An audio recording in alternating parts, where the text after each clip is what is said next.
Hello, Rise. Happy holidays. I'm so excited to be here just before the long awaited winter break to introduce you to a phenomenal woman who happens to be an independent school parent alum, a former trustee of her children's independent school. And she is the founder of Ground Control Parenting, which is a phenomenal resource for Black and Brown families. And we're going to speak about it through the lens of the independent school world, although this reaches families across educational disciplines. But because it happens to be our lens, we are really going to talk about some really important things that are impacting our children in our independent schools and what we as parents can do about it. So without further ado, I want to introduce to you Ms. Carol Sutton-Lewis. How are you, Carol? Good morning, Gina. I'm fine. Good morning, Rise.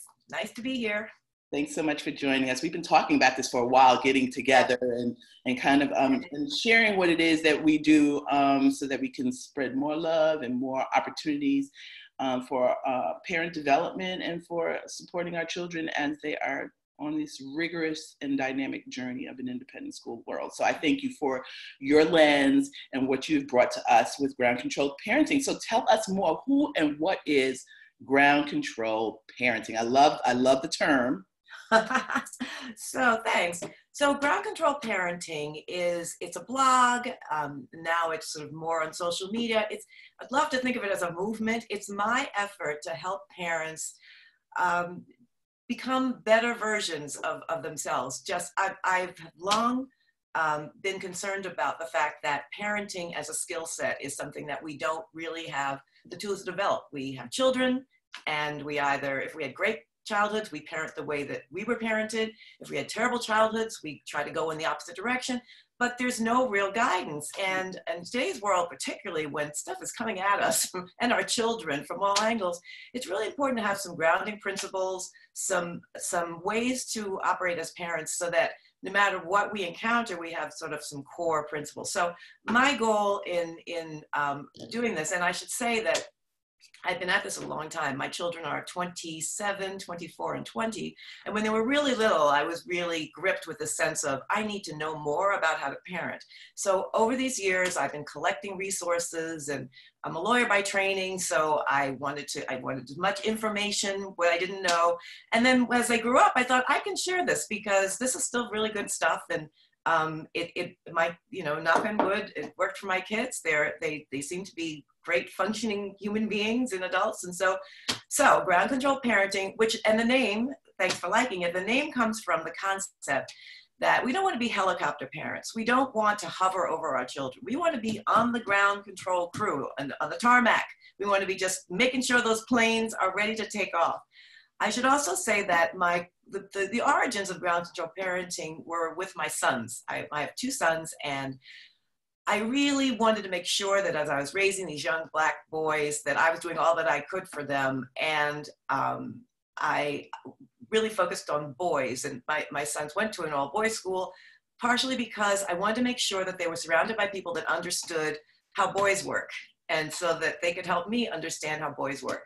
And so I started out with boys, and we are especially still concerned at Ground Control Parenting about boys, but I've expanded it because a lot of the stuff that I talk about can apply to raising girls as well, and it does. And as you said, I'm focused on parents of children of color because we have all the same concerns all the other parents do, and then we have some extra ones, and particularly children.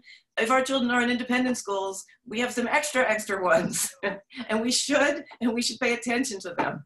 So, sorry to prattle on, but that's what you're here for. That's what you're here for. So no, you're right. There is no guidebook, right? And we stumble, and we make mistakes, and we beat ourselves up, and then we have moments of great pride too. But this world is more and more complicated.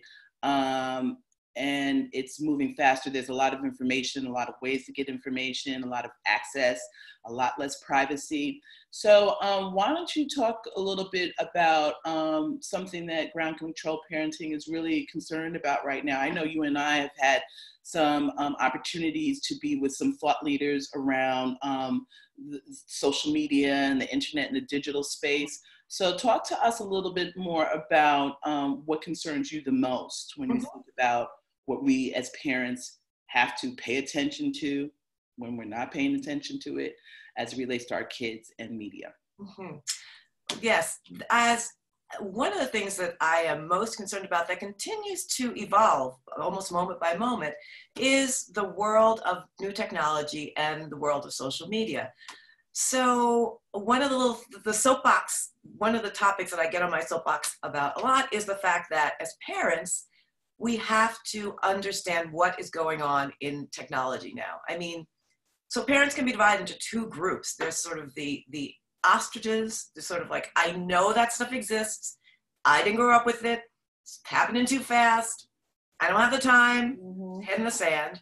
And then we have the peacocks. And those are parents who have adapted and adopted the social media for themselves, very wholeheartedly, jumped into it. And perhaps more so for themselves than thinking about A, what their children are doing, or B, what they are doing, how what they are doing impacts on their children. So I'm really interested in talking to parents about the importance, first of all, wherever you fall on that ostrich peacock scale. I think I'm in the middle. I'm a little bit of a peacock, but I become an ostrich when it comes to my kids. Because I don't know as much as I should know. Like there's this new app out now, they said is the most downloaded app. I think it's called Photo Roulette or something like that, where kids, if you register a random photo from your photo library can just pop up. And it could be anything, something that you forgot that you put there. But anyway, yeah, so I'm a little bit of both, Carol. And but you are absolutely not alone, and there's a really good reason for it. So when all of us, so the social media and new technology is so young. So when all of us were growing up, if you charted our understanding of media, I mean, depending on where you were born, it was cassettes or even vinyl or whatever, the time that it took to change was pretty elongated. Like for much of your adolescent years, you had the same kind of media use. And then sort of CDs, okay, CDs went for a while. And so the line you chart is sort of like this, but now it's straight up. I mean, streaming has opened up the world to everybody. The internet, which was not around when I was born, grew up, or even when my kids were little, is now sort of how everybody operates. So as a parent, you've really got to adapt pretty quickly every day. I mean, to your point, every day there's a new app that has grabbed enough people's attention, enough children's attention, so that you have to focus on it. So I totally get the parent perspective, and we all have it to some degree. I mean, where I don't know what that is. I don't really want as much time as I have in my day. I do not want to spend it, any part of it, researching some app. The downside, though, is that, and I say this a lot, the world of the internet for our kids and get young, their access to, I mean, now, as soon as you're born, you're practically handed a device. None of us who are parents can imagine that. We are now parenting in a world that we cannot imagine. And so much of our comfort as parents are because we can relate to what it is that our kids are doing. I used to do that, and now we have no clue. We're in a total different, we are so outside our comfort zone. So, and it won't change. It's just going to get more so. So we have to just bite the bullet, acknowledge that we're going to have to live outside our comfort zones because it's not changing. And most importantly, because the world has been open to our children, which is in some instances a really good thing. I'm not anti-tech. I mean, there are some great things about the new technology. You know, you and I have talked about the ability, if you're having a family conversation and there's a disagreement, to pick up your device, get the facts, and keep going. I mean, it has revolutionized the way that we communicate. But our children are kind of guinea pigs in this brave new world because we can't even research what this access to so much is doing to them because it changes. The researchers can't keep up with the new technology that is impacting them. So while we think it's really cute for our 18-month-old to be on the iPad sort of hitting things and you're getting good hand eye coordination, we have no real idea as to what it means to train young eyes on a screen for so long. So I say that not to scare people, but just to say, okay, so we're in this new world. Let us just stop complaining and just deal with it. So first thing we have to do is get smart. We can't read. There are ways to understand this. Like you and I both know Common Sense Media. There's a site that is designed to help parents navigate through the world of technology. Just go on it, because you can, just this morning, I was thinking about TikTok and realizing that although my kids love it, I'm not on it. And so if I'm going to do this talk today, I'm going to figure out, make sure I know what to say. Tell us a little bit more about TikTok. What is TikTok? Because I really don't know. So TikTok, and I can say that I now know more about it, more facts about it through Common Sense Media. But my daughter introduced me to TikTok. It is the ability to record very, very short videos, 3 to 15 seconds for some and 3 to 60 seconds for others. And most people are using it to do lip syncing. They usually put a music behind it and do something funny for anywhere from 3 to 15 seconds. So it is it is in 2018 and perhaps even 2019, it was the most downloaded app. I mean, it is internationally phenomenally successful. It was, and along with that success has come some concerns. It is, well, first I'll talk about the good things about TikTok. Mm-hmm. It is, if you have a creative child, I mean, the ability to try to tell a story in 3 to 15 seconds is exercises a part of your mind, which is just heavenly for a creative kid. I mean, and my daughter, who is in her 20s, is creative and loves the concept of trying to capture something in such a small space of time. And most of them are really funny. I mean, so you get this kind of new opportunity to be funny, to entertain, and to have fun. So that's a good part. The not as good part is going back to what I said about things happening so quickly, people can't catch up with the problems of it. Mm-hmm. So initially TikTok had a problem because they were mining data for all of its users, including users under 13. They have which is a problem. Nobody wants them to be able to collect children's data and then use it to market to them. So they switched that up when they got sort of called out for that. And now they have a under 13 TikTok channel, as it were. You can go to a certain area if you're under 13. However, the way that you have access to that is you put your birth date in, but there's no filter for a false birth date. So that means that people who are much, much, much older than 13 can have access to the less than 13 channel, which is filtered and they don't have comments, and you can it's more child appropriate material. But there, as I just noted, there's problems on that end. And then on the other end, you can imagine when the world gets to say whatever it wants from 3 to 15 seconds, there's a lot of inappropriate stuff. Yeah. So it's the normal concerns you have about public viewing of what are personal videos. But Common Sense Media does a really great job of talking about how parents can enjoy TikTok with their kids, who can get to know it with their children. Mm-hmm. And I mean, you can make videos with your kids. It's not the enemy. It's just monitoring what they do. And if your child is under 13, you should share an account, because it's just, with the internet, you cannot keep things away from your children. But what you can do is know that they're seeing things. And I mean, you can keep things away from your children by not letting them see it. You can certainly use parental controls, and I advise that you do, but your children are going to be exposed to things they haven't been exposed to. Right, at their friend's home, they can get around. Exactly. This goes for TikTok and for pretty much everything else on the internet. Mm-hmm. I think the key, and that's why I encourage people to pull their heads out of the sand, is to know what they're seeing and talk to them about it, and ask your kids about TikTok. Ask them to explain it to you. There are cute videos now about kids sort of rolling their eyes and explaining TikTok to their parents, and parents want to make the TikTok and the kids are kind of indulging them. So, I mean, it's something that the family can have fun with, but you just can't. You have to know that all of these social media platforms are ultimately for-profit enterprises designed to gather data on its users. I mean, it's not just so we can have fun. So Right. Well, you did a post recently, and I love this post because it talked about ways we as parents can engage our children so that they want to sit down and show it to us, almost, creating a, can you teach me how to do this, so that they are the teacher. They're giving you like a tutorial, and in doing so you really get a chance to learn, so you don't have to do all of the research on your own. Of course, Common Sense Media is a really great resource, right?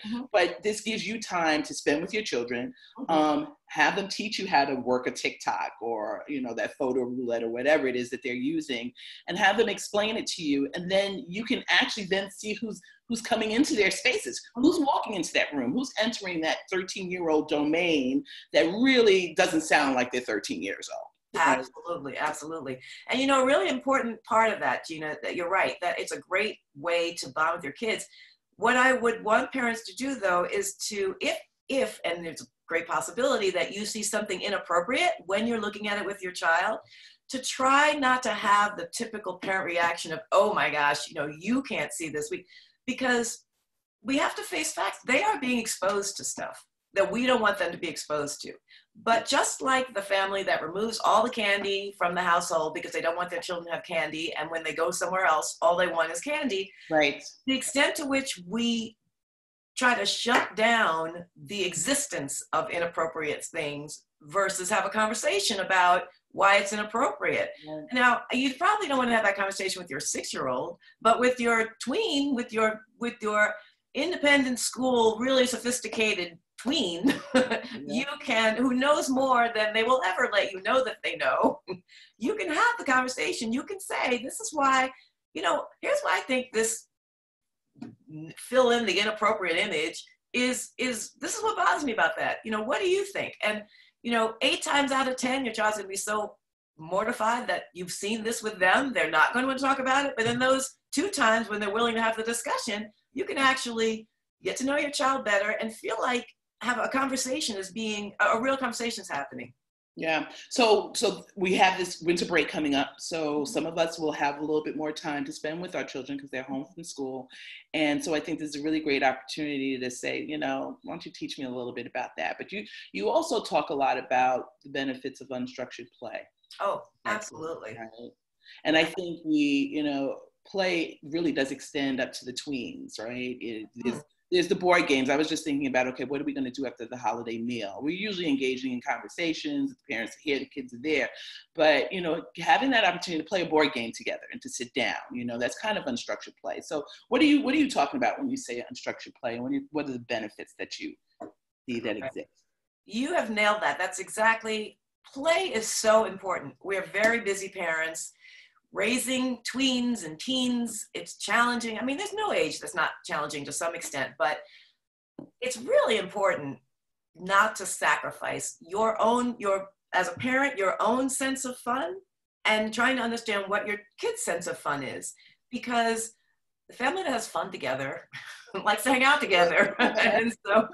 and you really learn so much. And again, I don't mean to make this like, it's not always a learning moment. First of all, you really get to enjoy the company of your children. You can relax from all the things that you focused on, what they're supposed to be doing, and you can just have fun with them. I'm a big advocate of board games. My kids grew up playing. What's your favorite one? What's your favorite board game? When they were younger, we used to love to play apples to apples. Oh yeah. Yes, yeah. Apples to apples. Anyone, there are fun ones, and of course now the name's going to escape me, but where you can you hit a device and you pass it around. It's a word guessing game, but any game that involved guessing words, time. Pictionary, I think it is. We love Pictionary. We love categories. We loved any kind of game that involved a little bit of creativity and some time and guessing and time pressured, but in a fun way. And anything that was funny. I mean, apples to apples is hilarious. Now, this is a tip for your much, much, much older kids, because my kids are all older.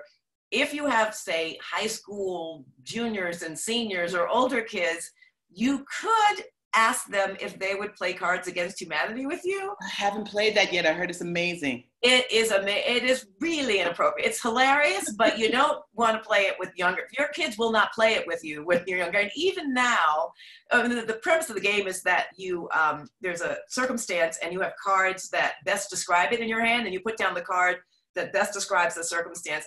But there's so many really inappropriate possible descriptions. Even now, when my kids play with me, they'll put a card down. It's like, no, I'm not using that card. They don't want to play with you, right? I'm not, that they card don't touch you. We're taking that card out of the deck, which I appreciate. You know, I'm not trying to cross any boundaries. You know, one game which kind of involves technology and family fun is Heads Up. Do you know Heads Up? I know. It's an app on your phone. It's a really fun game. It's an app. Oh, yes, I have played that. Yes, okay. Yes, you download it and you put the phone on your forehead. Yes. It's sort of like charades, but with the iPhone or whatever phone you have. And everybody has a device, so you know, you don't need a game, right? And the categories of this charades-like game range from sort of animals to movies, so that even little ones can play. Anybody who can read can play, because you put the what, as the guesser, you are the person with the information and people are trying to tell you what it is. And if it's animals as the category, it's very easy to have people who are very young play. So that's a fun game. Now, my husband and his family played Monopoly growing up, and my family plays Monopoly. Personally, Monopoly's not my favorite, only because it reveals the best and the worst of us. Yeah, spending habits. Yeah. We don't even need to go into that. I usually end up But if board games, if you're Monopoly fans, and you know, we have a lot of Monopoly games, it can be fun. It's a lot of fun. And you know, Risk is actually a little bit more sophisticated. I made my kids play Risk this summer, and it's about wars on the continents, and it is fun, but you need a little bit more concentration. But I just heard of one called, I heard it on the radio. They were interviewing the person who developed the game, a young woman. It's called Rhymatics. And it's all centered around hip hop and hip hop education. And so there is a phrase that's given on a card, and you go around the room and somebody has to like create a short rhyme to add on to that particular statement. So, you know, I'm not going to embarrass myself, but like, I guess it's like, oh, the sun is really hot. So the next person might say, oh, so I went out and got some pop. Now, listen, these kids probably have no idea. What do you mean you got pop? Well, that is something this is soda, right? You can drink that. You're going to probably show your age in this, but it looks like a really fun game, because I think it's called Rhymatics. Rhymatics. Okay, I'll look that one. So you can that brings to mind another thing about involving your kids in the process. You know, if you don't play games generally, you can't just go to the store, get a bunch of games and plop them down. Right. Why not involve them in the game choosing process? Exactly. I mean, they may hear some games, they may know some games at school, they may have some stuff that's on your phone that you don't even know about. And another way of learning what's going on in their world, right? Exactly. Allow them to in the game. I mean, laughter is the cure for so many ills. I mean, when you can and then over the break, depending on where if they're older kids, where their exam schedules are, I mean, you need to release a lot of stress over the break. I mean, you really do. Just time to be still and have fun, and you have your kids during the day and they're not sort of preoccupied with schoolwork. It's really just a golden opportunity. I mean, not to sit around and have heart-to-heart heavy conversations at all, but just like have fun. Have fun. Watch a movie. I mean, really watch go old school and watch an old movie. My grown kids and I watched Toy Story 4 the other day, because I had dragged them to all the other Toy Stories, and we're like, we have to watch 4. We have to know what happens to Andy and Buzz Lightyear. I mean, so I'm saying that to say that the things that you do when they're younger, kind of stick with them. And you can kind of like, it's a shortcut to a happy place when they get older, you know, so it sticks. It really does stick. So well, thank you for that. Thank you for the reminder of all of the really great things that we can accomplish over the break, and with our kids around being in their world digitally, finding out what's going on, being able to learn more so that we can guide them and protect them. Also having some fun with some board games. But before we leave, I just want you to let us know, us parents, us Black and brown folk, particularly in the independent school world, what can we do to help ground control parenting? Oh, thanks so much. I would love to have as many people in the ground control parenting conversation as possible. As I said at the beginning, it's kind of a movement in that I am on my blog is groundcontrolparenting.com. I'm on Instagram at Ground Control Parenting, Facebook, Ground Control Parenting as well. And I'm starting, as you know, I'm branching out. I'm actually teaching a course in the spring of 2020, as I did in 2019 on parenting. I'm really trying to help parents, particularly parents of Black and brown kids, just know themselves and know their kids better, because those two things are the keys to being a better parent. So I agree. Thanks for asking, but follow and comment, please. I want a conversation. I'm happy. I really would love to have everyone sharing their best practices. All right, so we're on it. Ground control parenting, guys, and gals. I'm on it. I comment. And I do thank you for just reminding us that we have the hardest job in the world, but the best job in the world. Absolutely. And as I look back on my children, I'm glad that I invested the time and the effort and continue to do so, even though they're growing up and becoming more independent. I just have to find new ways to engage them. Absolutely. And so I appreciate your resource. Oh, sure. Cutting edge. All right. So I want to thank you, Carol, and wish you happy holidays. And we'll be doing some more stuff together. So guys, have a wonderful holiday season. Thank you. You too. The vision is clearer in 2020. Absolutely. All right. All right. Talk to you later. Bye. Bye, guys. Thank you.